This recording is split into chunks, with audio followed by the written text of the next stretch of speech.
This is not going to be a video of me crying. Not because I don't want to cry. Because there's some things that needs to be said. I've been talking to a lot of people asking me, what about the Palestinian in the past 70 years? And I'm not going to talk about Hamas using the Palestinian citizen as human shield and launching missiles from within the villages. I'm going to say this. Never, ever, in the past 70 years, have Jews walked into villages and murdered women, families, children. Never in the past 70 years have Jews walked into villages, kidnapped women, and raping them while other cheering in the background until their legs were broken and cannot be closed again. Never in the past 70 years have Jews walked into villages, burning babies and kids while alive. Never in the past 70 years have we walked into a party with people celebrating in the name of peace, love, and light, and shot them and executed them like ducks. When you stand with Hamas, you stand with this. This is not a war about a land. This is a war about humanity. Do you stand with raping women? Do you stand with torturing babies? Do you stand with murdering their parents in front of their eyes? Do you stand with burning babies in front of their mothers? Do you stand with this? Because this is what it means when you stand by Hamas. This is not a war about a land. This is a war about humanity. Now you look in the mirror and you tell me, who do you stand with? Everyone, I'm Bruce Karasik, co-founder of the Jewish Republican Alliance. Thank you for joining us today for what will be one of the most significant and important editions of JRA Loudspeaker. Today, we are going to spend the entire hour discussing the attacks on Israel and many of the recent developments since the brutal October 7th attack.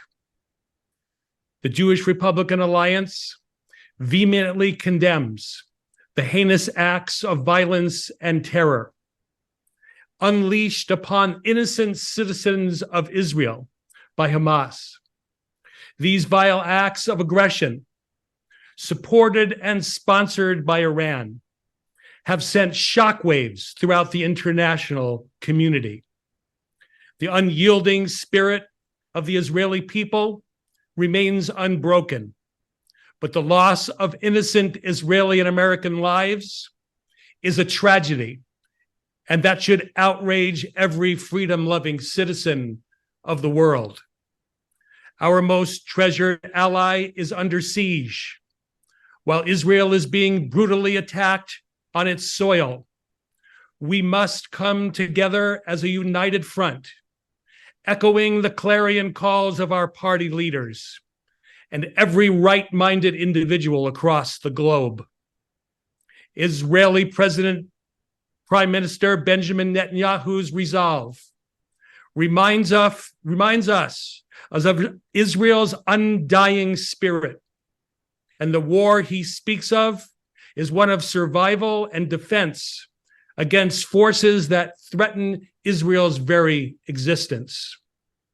The Biden administration's weak policies of restarting the funding of the Palestinians without any preconditions, halting the Abraham Accords, and the recent $6 billion ransom payment to Iran very likely facilitated such audacity from terror outfits. Israel's commitment to peace, as seen with the Abraham Accords, cannot and should not be so carelessly undermined. It is beyond disheartening to witness the rapid disintegration of the peace process in the Middle East. President Trump, Governor Ron DeSantis, Vivek Ramaswamy, Nikki Haley, Senator Tim Scott, Larry Elder, and Doug Burgum all have rightly emphasized Israel's sovereign right to defend its people from such unspeakable atrocities. We echo their sentiments wholeheartedly and urge the Biden administration to take immediate, assertive action to support Israel in its efforts to protect its citizens. These attacks are not justified against Israel. They are against humanity, democracy, and the values we hold dear. The reports emerging out of Israel are heart-wrenching. Our prayers are with those who have lost loved ones and with the brave Israeli Defense Forces as they fight to protect their nation. Iran's malevolence and sponsorship of terror are evident, and it is high time that the international community takes a unified stand against it. The statement from the White House National Security Council and from the White House and from President Biden, while appreciated, is not enough. Words without decisive action are empty. It is crucial for the Biden administration to reflect on its Middle East policies and ensure they align with America's values and the security of its allies. The Jewish Republican Alliance stands unwaveringly with Israel and condemns in the strongest terms the actions of Hamas and its sponsors. We call on all peace-loving nations and people to rally behind Israel in this crucial time and demand an end to this blatant terrorism. I want to thank you all for being here for this important show. And now it is my privilege to introduce to you my good friend and fellow co-founder of JRA, Mitch Silberman. Mitch? Bruce, thank you. You know, in March of 2016, Bruce, Judy, and I hosted our very first JRA luncheon in Agoura Hills, California. And since then, I've had the honor and privilege of meeting so many passionate patriots, like many of you watching today. And also in the last 7.5 years, Bruce and I have given literally hundreds of speeches, some of them on our show, like today, some in front of a luncheon and 50 people, and other speeches in front of the largest Jewish Republican gatherings in American history. And it's always been my goal in these speeches to inform you, perhaps inspire you, and always add in a little bit of humor. Sadly, today is not one of those days. Like you, I watched the horrors unfold a week and a half ago. Even that early morning, that Saturday morning, I knew something was different. Being 60 years old, I've witnessed wars, I've countless attacks on Israel, but I knew from the beginning that this one was different. And we didn't know the carnage, we didn't know the atrocities at that time, but it felt different. And sadly, sure enough, it has been different. It's just a horrible situation. And of course, we all know that saying that everything happens for a reason. Well, I don't agree with that statement today. Try telling that to a terrified hostage or grieving family members. There's no reason this horrible massacre should have ever happened. However, I'm trying hard to think of are there any potential good things that could come out of this thing that should never have happened? And there's a couple. Anti-Semitism is probably the world's oldest bigotry. We know it's there, but now it is out in the open. It's terrible that there's anti-Semitism, but at least now it is there for all to see. Now, is there anti-Semitism on the far right? Sure, but they're neuter. They don't have any power. They don't have a platform. They exist, but they're a fraction of a minority. But the anti-Semitism being exhibited now is not just part of the far left, it is mainstream Democratic Party. This last week and a half, we've seen unvarnished anti-Semitism in the print media, on TV, we've seen it in entertainment, academia, both the professor and student level. It is there for all to see. That old saying that, sunshine's the best disinfectant.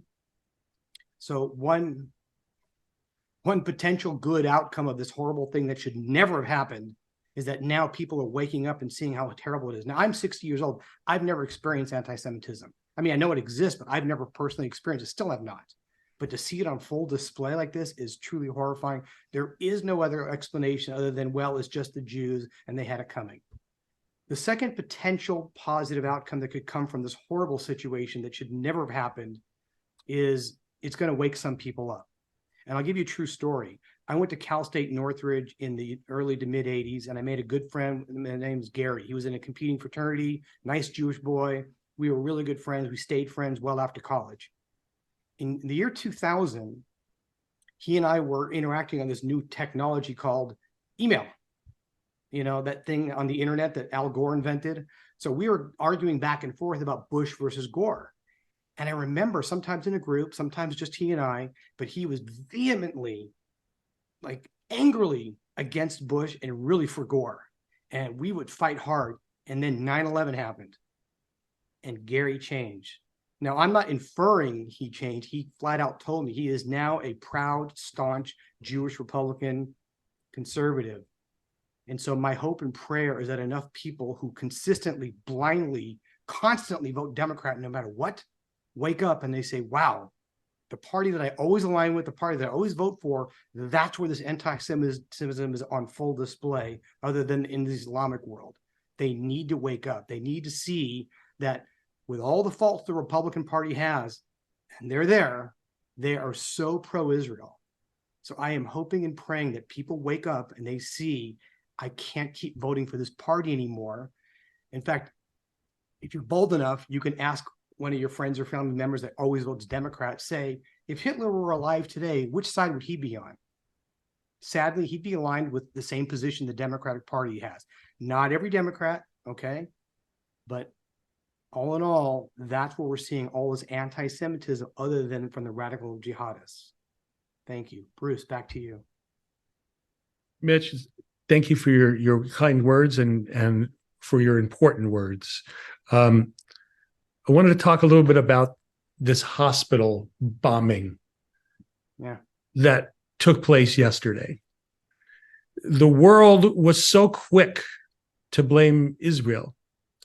A former British member of parliament came out and said that Israel has forfeited its right to exist because of this. Prime Minister Trudeau of Canada, in French, quickly condemned Israel. Some of the nations that are part of the Accords, the Abraham Accords, also condemned Israel. But Israel then came out with video evidence, radar, media coverage, satellite photos that proved they had nothing to do with it. And I'm just curious as to why our media and media across the world are playing into the hands of Hamas.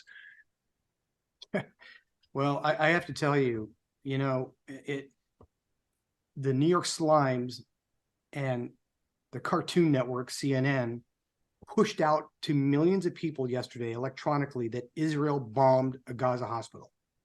I mean, think about this. You're a so-called professional news organization, and the group that just proudly, boldly exhibited what atrocities they did to Jews said, hey, guess what? The Jews just bombed us. You know what CNN, New York Slime said? Good enough for us. We take your word for it. And they ran with it. Now, why, you ask, Bruce? Partially, it's, what is it? Breaking news. They want to be first to break a story. But the second is the veneer has been removed. The anti-Semitism is on full display. I don't care if they're Jewish or not. So many of the Jews that vote Democrat, they've given up Judaism for leftism. And in leftism, it's not right and wrong. It's good. It's the oppressed versus the oppressor. And in their mind, Israel is the oppressor and we have to side with the poor Palestinians. So they didn't officially retract that story, Bruce. They changed the headline electronically in real time from Israel bombs hospital to explosion at hospital. But the cat's out of the bag. We had a great guest a few years ago, Judge Janine, who wrote a book about, don't lie to me. And it's just that quote from Mark Twain, that a lie is halfway around the world while the truth is still putting on its shoes. It's out there. They too have blood on their hands, that they fomented these riots that we're seeing at certain U.S. embassies across the Middle East with this lie because they didn't bother to check to see if it was true or not. It's truly astonishing. And the New York Times has blood on their hands. They do. And I did a little research, and there's an organization called Relief Web, and they reported some facts. 4,094 reported attacks and threats against healthcare institutions, hospitals, and since 2016. 1,524 people have been injured, and 681 people have been killed. Over 400 health workers have been kidnapped, and 978 incidences where health facilities were destroyed or damaged, mostly in Syria, the Palestinian territories, the Democratic Republic of Congo, Sudan, and Mali. And then in April, we all have to remember that a U.S. airstrike accidentally killed 42 people in a medical charity clinic in Afghanistan. And this year, Russia accidentally bombed their own city when they were trying to bomb Ukraine. I didn't remember anybody calling out for the destruction of any of those countries or saying they didn't have the right to exist, or it was barely even covered. But now this information is being used to manipulate people's opinions, and it's become a war of public opinion as much as it is a physical war on the ground. Oh, yeah. I mean, it's truly horrific how the forces on the left are all assembling to isolate and take down Israel. And, they're really good wordsmiths. They make it sound flowery and, oh, well, we have to look at both sides, and Palestinian children are just as important as Jewish children. But what we're witnessing before our very eyes is, I've never seen anything like this before, where it is assumed Israel's the bad guy. It is assumed they don't have a right to exist. It is assumed, and how about this? Our own government put up a tweet within 24 or 48 hours that they called for a ceasefire. I don't recall them asking for a ceasefire in Ukraine or Russia. I don't recall that at all. But if Jews are going to defend themselves, then, hey, we have to have a ceasefire. No. And there's one more distinction. Dennis Prager has said this. When they say death to Israel, when they say, Israel must be abolished, that's really code for Jews. That's all it really is. It is just horrific. And, I also have to add too, Biden gave a very good speech today. He really did. Okay. But I, like you said in your opening remarks, Bruce, speeches are fine. But you know what? Many of you may know this. One of Obama's last acts as president is he released over $200 million to Hamas. You mentioned the $6 billion. According to the sources I'm reading, it's closer to $60 billion that has been given to Iran. Iran is using Hamas as their proxy. So what I'm getting at is the Jews that constantly vote Democrat, whether they realize it or not, their policies, their votes are aiding and abetting the destruction and the attacks of Israel. And I know that sounds harsh and emotional, but I don't see it any other way. I completely agree with you, Mitch, and it's a great observation.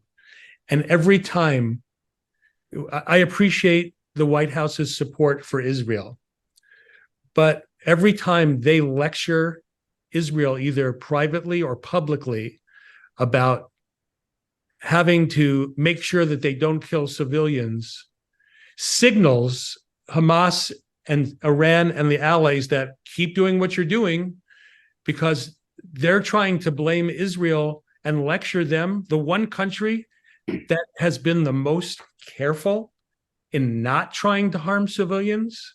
Yeah. I think that really undermines our cause and shows weakness and allows them to keep going. And including the funding that you're talking about, Biden's attack on the oil industry raised prices of oil around the globe. And countries like Russia and Iran have gotten so wealthy, they've used this money to wage some of the wars that they're waging around the world. Yeah. And, you know, there's also, we all know there's a difference between ignorance and stupid. There's some ignorance out there about the reality. So when you hear the playing of the both sides and, oh, you know, why can't they just live in peace and blah, blah, blah. They probably don't know that when Israel gave up the Gaza Strip, they left intact beautiful buildings, greenhouses, other beautiful structures. And what did the Palestinians do? Destroyed them. The mindset is, well, Jews built this, we have to destroy it. It's unbelievable. And then last week, the left is crying, how could you shut off the water to the poor Gazans? Yeah, well, how about the videos we have of Hamas digging up the water pipes and turning them into bombs? Okay, so I think a lot of you are ignorant of these facts. This is not my opinion. These are facts. And the brainwashing that goes on at so many levels is absolutely horrific. Definitely. And what is getting no attention is Israel announced today that in conjunction with Egypt, they're creating a safe zone in southern Gaza where international aid will be provided, and they're going to offer shelter to some of these people, which is really amazing considering I would bet the vast majority of people on the Gaza Strip are not pro-Israel, Jewish-loving people. I would bet that they elected Hamas and they stand by Hamas. And it is unbelievably amazing that a country who has been attacked like Israel so brutally would do something like this. Who else would? Right. And Bruce, I'm going to dig a little deeper into what you said. You know, Israel is known, at least to us on the right, to constantly their humanitarian aid. You know, they'll cure cancer for Palestinian children. They'll help wounded Palestinians. But you know, here's the thing: the Palestinians did vote in Hamas. Okay, a poll I saw recently says that over 90% of Palestinians agree with Hamas. Okay, so when the left says, or the public world opinion says, "Oh, what about all the innocent Palestinians?" I understand, but you know what? There were innocent Germans too that voted in Hitler. And you can't just target. We don't have a special machine that only takes out Hitler supporters. The Palestinians, they voted for Hamas. They're staying put. No other country wants them. I'm learning that apparently when Palestinians leave Gaza and they go to other countries, civil war erupts in those other countries. All the other Arab countries are saying, we don't want them. Why is that? They don't want them. So you're right, Bruce. The humanitarian aspect of what other country in the world drops flyers in advance and says, we're going to bomb, please leave?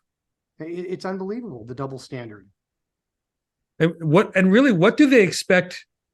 Can you imagine if this happened to the United States, where we had the equivalent? They said the amount of people killed in Israel would be the equivalent of over 35 or 36,000 right. Americans that were killed.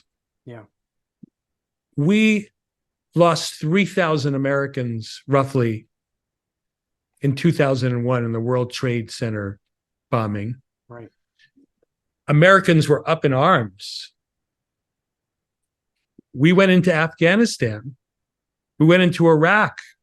We went into all these places. And now we're being repaid by the citizens of Iraq with huge million-man marches condemning Israel and supporting Hamas. And we left $80 billion worth of top military equipment in Afghanistan and just let the Taliban just take over. I don't hear any follow-up reports on what's going on over there. Do you? No, I mean, the media is simply cheerleading for the Democrats and Joe Biden. It's just vile. I want to just take a comment here from one of our watchers. I think it's pronounced Cheryl, Cherol, Cheryl K. Talking about that she's a law professor, and in class last night she talked about praying for peace, and a Palestinian student really stood up to her, and not in a good way, and started arguing with her. And we're seeing so much anti-Semitism on college campuses, almost more than anywhere else.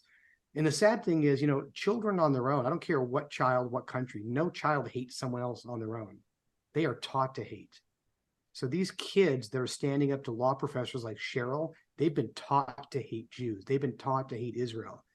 And it's truly horrific. So I applaud you, Cheryl, for saying what you did out loud and having the courage to do that. Courage is desperately needed and missing in the, in academia. So well done, Cheryl.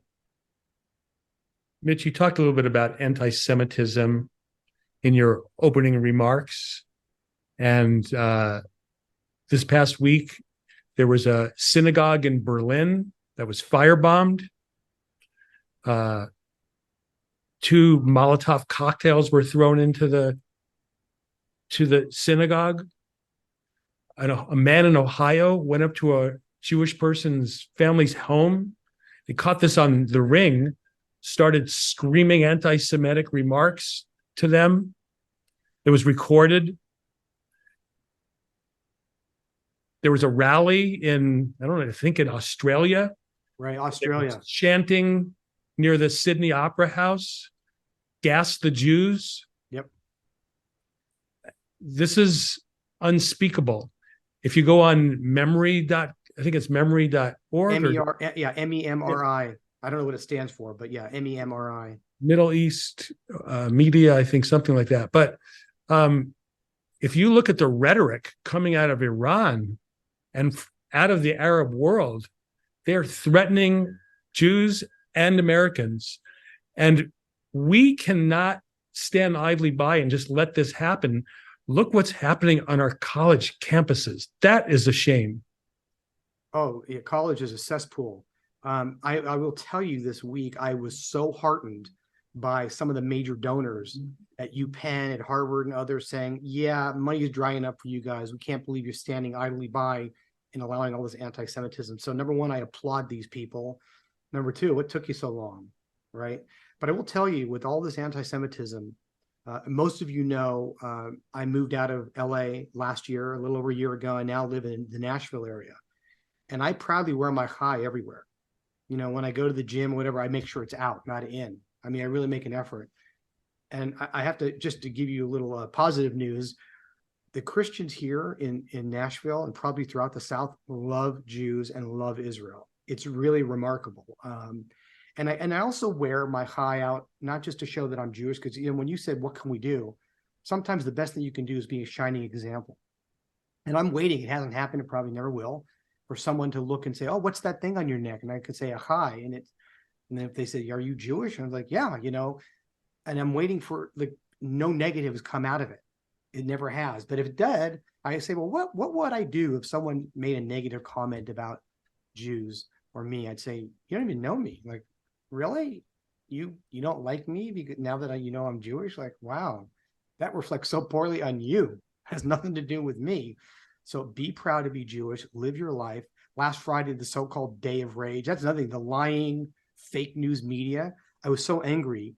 The head of some evil organization says last Friday was supposed to be a day of rage and a day of violence and a day of anger. You know what USA Today published? So-and-so said that tomorrow's going to be a day of protest.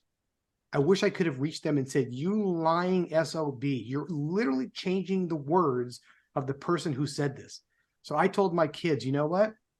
Have your head on a swivel, pay attention to your surroundings, go out and live your life.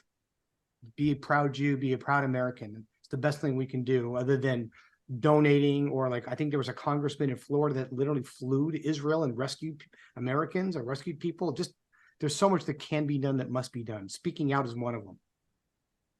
I think that's why it's so important that we're doing this today. What saddens me is living in a country where the media is supposed to be covering things fairly, accurately, without bias.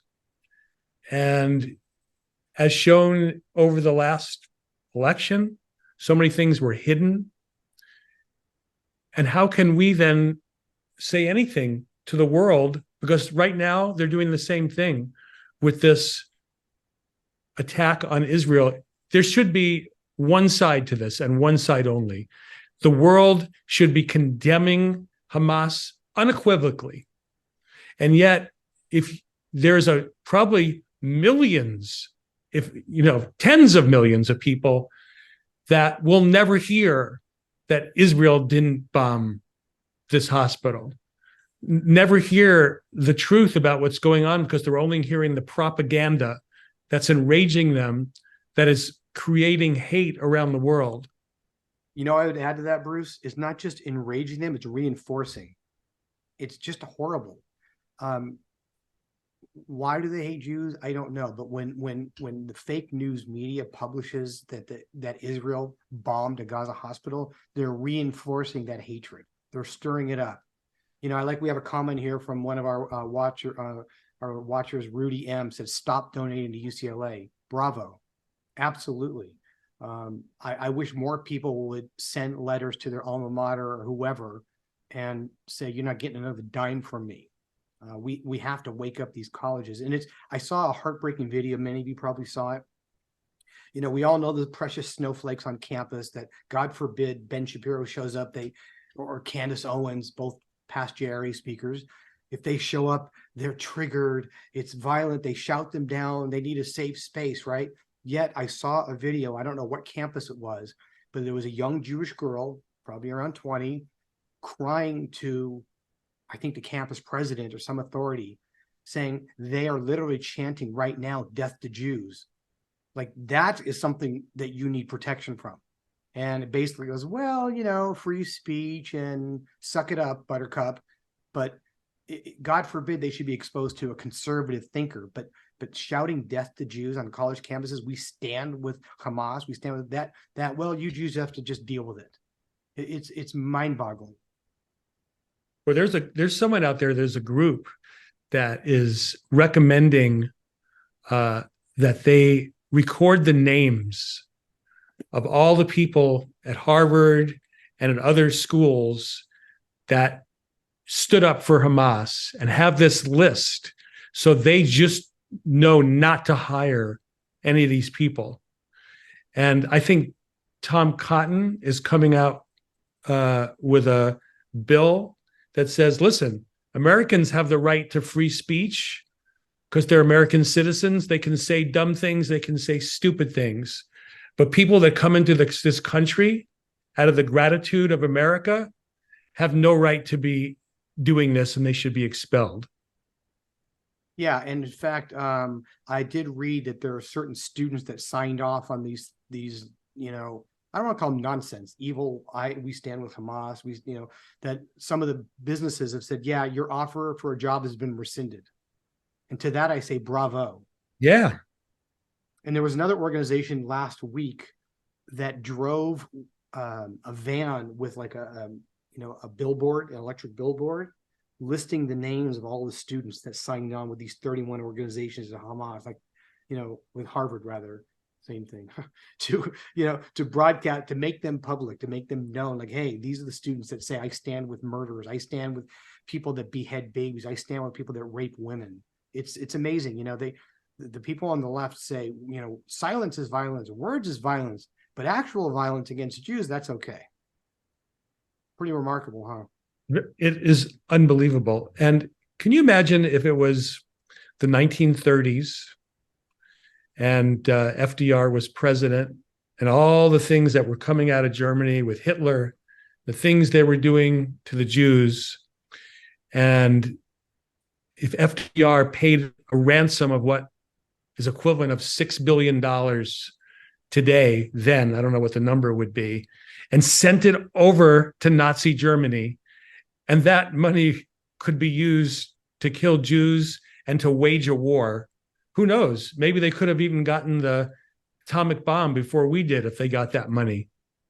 Ugh. But somehow I think that has to be one of the most unforgivable acts ever perpetrated by any American president. Yeah. And on that note, one of our viewers, Carrie S., said, when will American Jews wake up and stop voting Democrat? It's I still see it, that you have Jews that literally do love Israel. Okay. They really, really do. But they keep voting for the Democratic Party, whose policies are literally killing Israel.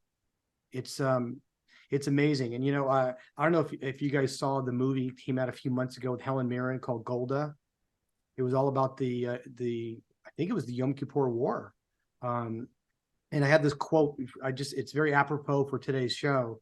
This is a quote directly from Golda Meir. We can forgive the Arabs for killing our children. We cannot forgive them for forcing us to kill their children. We will only have peace with Arabs when they love their children more than they hate us. How powerful is that? That is a powerful and memorable quote. And it is as true today as it ever was. Because we all know that these people that they're feeling sorry for, the Palestinians that they're so persecuted, this all could have ended in a day, in an hour, in a minute, if they decided that they wanted to have peace with Israel, recognize Israel's right to exist, and be a trading partner and an economic partner with Israel, their whole world would have changed. But nope, the fact that what they're really looking to do is to kill Jews and destroy Israel. Yeah, it's a bloodlust. It's literally manic hatred for Jewish people, and then you have their supporters, their enablers, and it's truly remarkable. We could go on and on and on for the atrocities that exist and the enabling of those on the left. I love this comment from one of our viewers, Douglas B., who said, you can support Israel by purchasing a monthly subscription from a kibbutz or a group helping Israel citizens. It's a great thing, because I think what I've learned through 7.5 years with the JRA, we've been so blessed to meet so many of you, is we're all angry, we're all fed up, but we all love America and we all love Israel. Doesn't matter if you're Christian, Jewish, Muslim, atheist, Republican, Democrat, Independent. It doesn't matter one bit. You love America and you love Israel. That's why you get involved with the JRA. And of course, one of the burning questions we all ask ourselves is, what can I do about it? Well, Bruce and I are doing our part by speaking up, by broadcasting. You have to speak out. You can donate. You can volunteer. There's so many things. Prayer. I literally pray to God every night for a quick and decisive victory in Israel. And I pray for the hostages to be freed and released. Prayer works. Prayer makes a difference. So I love the mindset that Douglas has, which is, yes, this is terrible. Here's some things we can do about it. I love that thought, Mitch, and I really agree with you wholeheartedly. I know we're talking in defense of Israel, but let us not forget the Americans that were killed, the Americans being held captive, mother and a daughter just taking a trip to Israel. They don't know if they're still alive or not. And when Iran says that they want to kill Israelis, they call Israel the little Satan and America the big Satan. Yes. And with the open borders that have been perpetuated under this administration for the last 3 years, how do we know who's in our country, Mitch? Like, how do we know who's here if they haven't been vetted? I thought we learned our lesson after 9/11. Well, I was going to bring that up next also, Bruce. I don't know how many of you in the audience have distanced yourselves from people that vote Democrat, that defended Biden, that worshiped Obama. Sadly, I have wonderful people in my life that I've kind of distanced myself from because they voted They voted for Newsom 3 times. They voted for Hillary. They voted for Obama. They voted for Biden. And so far, it's been terrible, right? Try to fill your tank. Go to the grocery. Transportation disasters. The list of what's gone wrong under this administration is horrific. But we're now entering a phase where something terrible could happen. Well, something terrible did just happen in Israel. And you're right, Bruce. It would be silly to think it couldn't happen here. We've had about 8 million illegal aliens crossing. They're not migrants. They're illegal aliens, okay? A bunch of them are on the FBI or suspected terrorist list. A bunch of them will never know who got through. You are being naive if you think that this couldn't happen here. Now, I don't know. Pray to God it never happens. But that very same danger here exists because we don't know. We don't even have a southern border anymore. And I've seen video of our own law enforcement. I don't know what department they were, but literally cutting wires in Texas to let illegal aliens through into our country. They were given orders to do that. They didn't do that on their own. So is it on purpose? You can make a good case that this porous southern border is on purpose. So if something horrific happens here, the magnitude happened in Israel, it's a game changer in the worst way possible. Yes, you're right. And, there was a day when divisions between our people were based on, do we build a bridge? Do we pass this bill? Where do we spend our money? Who do we protect? Now, it's not politics anymore. It's come down to survival. And so how many people have had conversations with people who you disagree with, and they'll say like, well, I don't want to talk politics. Right? Yeah. Right. And how many have had that conversation? But it's not politics. Yeah. How do you remain quiet when you have millions of people coming across our border? Many of them could be decent folks, but that's not what happened in Ellis Island. I've been there. These people had to be screened. They had to be medically screened. They had to provide evidence that they had an ability to support themselves. That's what happened in Ellis Island. That's not what's happening now. We have people coming in. They say, check in with us. You're going to have your hearing for asylum. And if you don't show up, well, we don't know where you are anyway. Yeah, I want to go back to something you said about the Americans in Israel. We have one of our viewers, Razi P., said when Americans were held hostage in Iran, that's all we heard of every day. And our president, you don't know what to believe anymore, but I have seen people I trust, sources I trust, say that our own State Department sent notices to Americans trapped in Israel or still in Israel that, well, we'll consider flying you out if you sign this promissory note to reimburse us. So let me get this straight. You encourage illegal aliens to come across our porous, non-existent southern border. You give them, but what I've seen, free housing, free food, sometimes a cell phone. Sometimes you put them on a plane or a bus. But our own Americans are trapped in a war zone, and you're just too busy to get around to helping them. If you do want to help them, they have to pay for it. I mean, and yet people are going to keep voting Democrat. It drives me crazy, like probably many of you. Oh yeah, and my wife sees all the time when we're riding on the freeways, these unmarked white buses that are just moving people around for no explained reason, putting them up in hotels, putting them up in places where things are being actually destroyed, flying them around the country.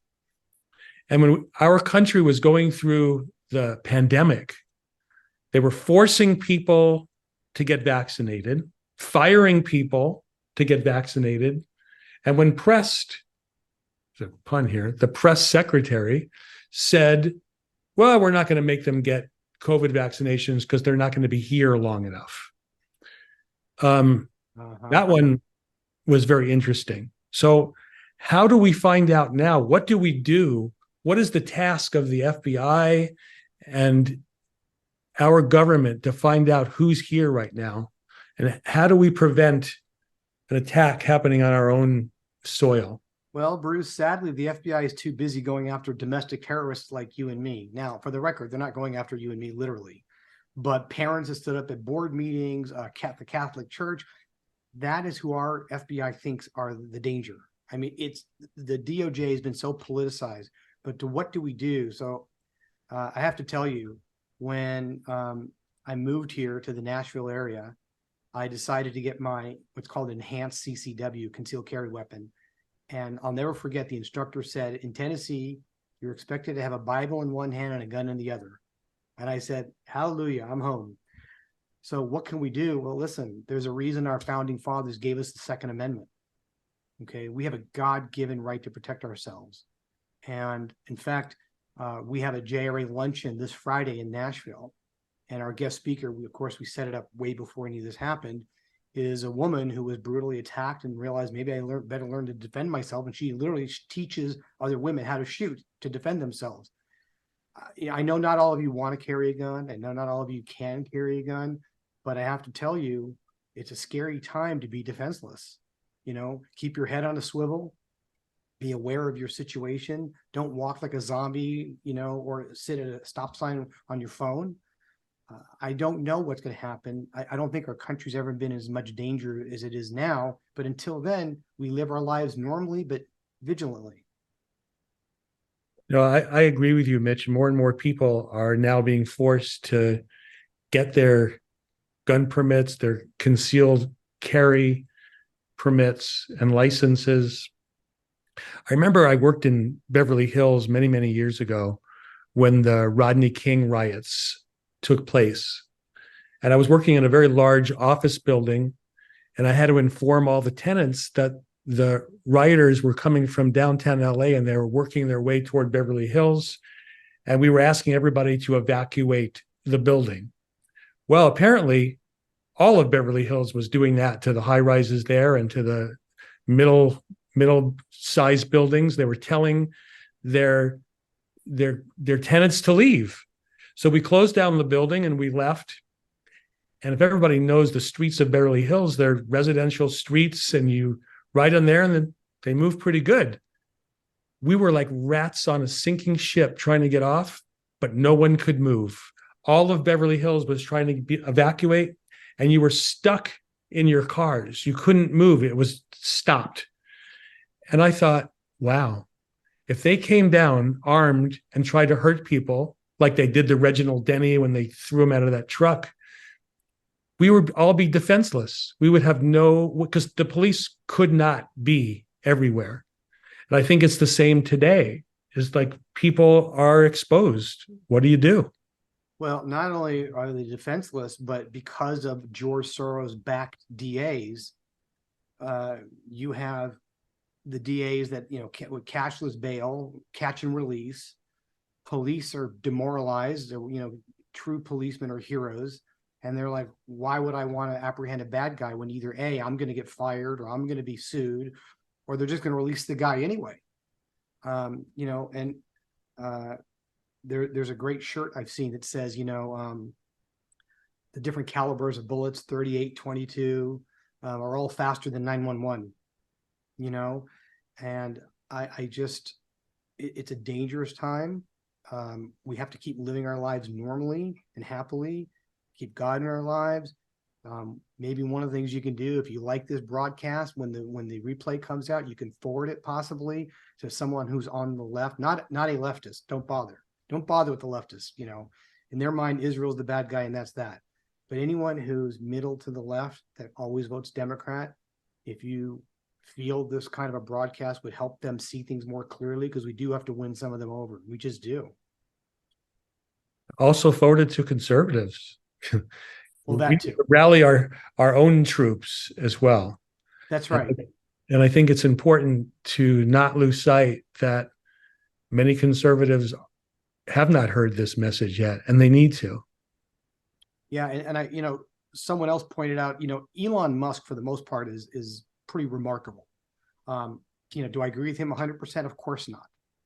But someone pointed out that had he not bought Twitter, now X, that the true atrocities of Hamas wouldn't even be out there.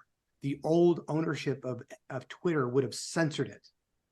And all that would have gone out across the world from Twitter would be how what the evil Israelis and what they're doing and the poor Palestinians.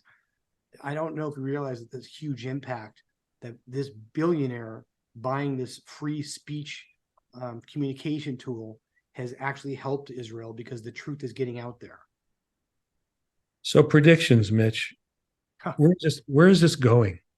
We have Hezbollah to the north, Hamas to the south. We have the Syrians.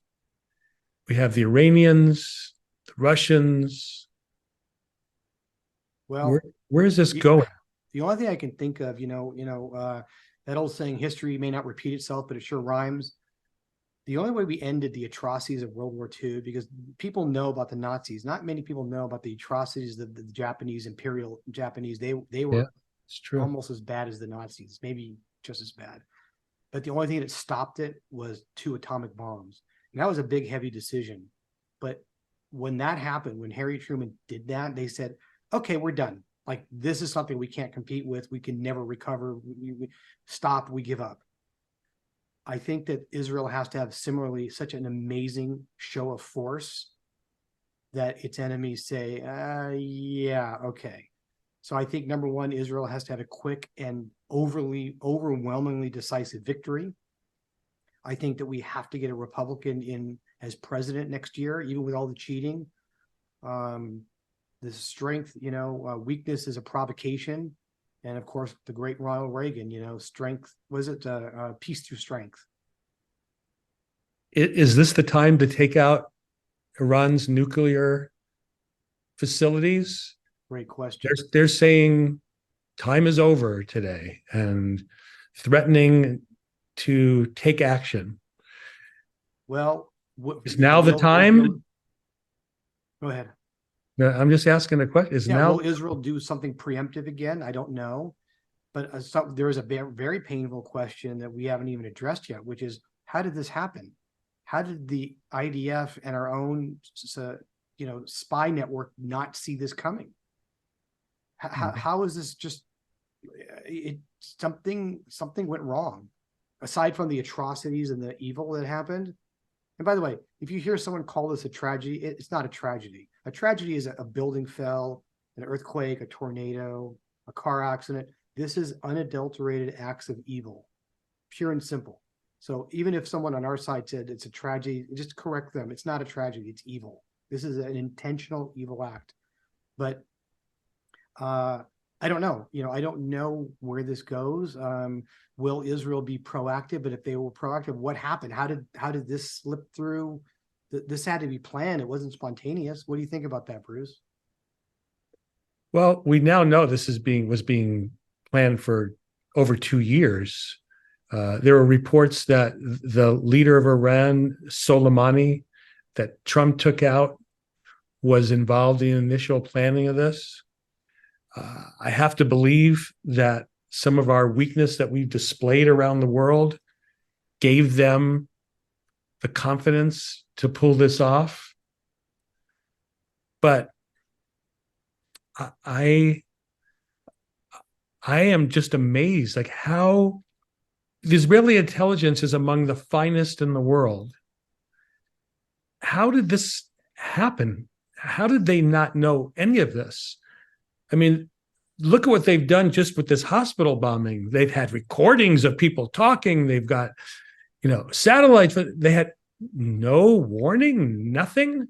Somebody is going to have to answer for that. And now's not the time for that. Now's the time to deal with what is. But it's amazing to me that they didn't know that there was no buffer along this border to stop them from coming in. And it was a scene straight out of Red Dawn, parachuting in. That's another thing. When you're talking to someone, if you can have a calm conversation, just instead of, oh yeah, it's not good to call each other names and argue, but questions are always powerful. You can say to someone, so you're siding with the people that beheaded babies, you're siding with the people that parachuted in and slaughtered 20-year-olds were at a concert. Well, no. I was like, well, that's what it sounds like to me. Right? You've got to wait. So many of our viewers are saying, how do we wake people up? Questions. Don't tell them how great Israel is. We know how great Israel is. Don't even tell them that. Just ask them, you're siding with the people that did these things? Somehow you're justifying that? Put them on defense. You got to, people's minds have got to be changed, because we can't keep voting in this Democratic Party that's being ran by the radical left. Well, our elections are a whole nother story as to how we can have free and fair elections here in this country. Right. And well, I want to wrap things up. I thank all of you for tuning in today. Share this message with those that agree with us and even those that don't agree with us. The opening video, I want to thank Bruce for finding it. It was very powerful. If you tuned in late, please watch the replay when it becomes available. You got to watch this opening video of an Israeli woman. It's gut-wrenching. It tugs at your heart, and it's powerful. But I want to end the show on a kind of a more positive note. So first of all, thank you for being a part of the Jewish Republican Alliance, supporting us, get involved, stay informed, make a difference. Some of you may know there's a world famous athlete who's recently retired in the last few years named Floyd Mayweather. This actually shocked me in a great way, but he's a very, very, very wealthy man. He lives in Las Vegas. He's now a boxing promoter. He retired undefeated. And out of nowhere, he decided to send a private plane and tons of aid and tons of money to help Israel. I was stunned, but grateful. And I want to end the show. Our producer, Tracy, is going to show you just a very quick video of something heartwarming and positive and uplifting that a famous wealthy person on his own decided to help out Israel. So thank you, everybody. Stay strong, stay vigilant, and pray. Hey, brother, there's some special people here that want to thank you for your support. Floyd, how are you doing? We are here from the Special Forces Unit, Yalom. We want to thank you from the bottom of our hearts for your support in those dark times. And thank you very much. We love you. And we're sending support from here from Israel. We will bring peace to the region. Thank you very much. Thank you, Floyd. Thank you. I just say, all I gotta say is we only want peace in this world. Thank you guys for standing up for your country. Am Yisrael Chai. Am Yisrael Chai! Be safe. Thank you very much. Thank you.